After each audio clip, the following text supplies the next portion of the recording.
everyone, this is Felicia with FP Handmade, and I'm coming at you with another video in my Dollar Tree sticker series. So this time of year, I love making cards because orange is my favorite color.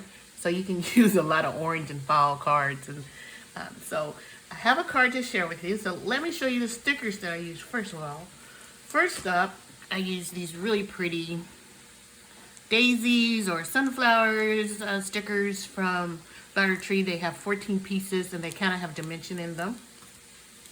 I also use this 9-piece sticker set. I use one of the stickers here, these cute little fall pumpkins from their fall collection, which you can tell by looking at the fall decorations.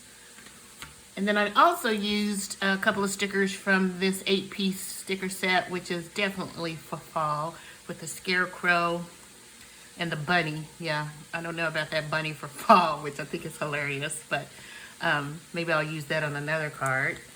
And then I also used one of my favorite embossing folders. This is a Cuttlebug embossing folder by Cricut, and it's called Chicken Wire. Super simple, kind of makes sure projects look a little bit on the countryside, so I use that. So let's take a look at the card. So here's my card. It says Pumpkin Patch, and it's definitely a fall card. I can't wait to send this to a special person that I know will really enjoy looking at these really pretty fall colors. So I used some paper from my paper stash.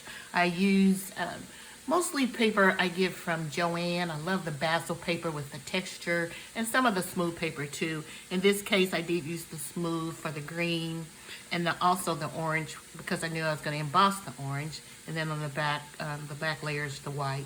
So this is my card this time around. Let me know what you think about it below. Are you enjoying this series still? I'm enjoying the challenge of trying to find a sticker set that I want to make a card with. So thanks for watching. Welcome to all my new subscribers, and I hope you guys have a nice day. Thank you.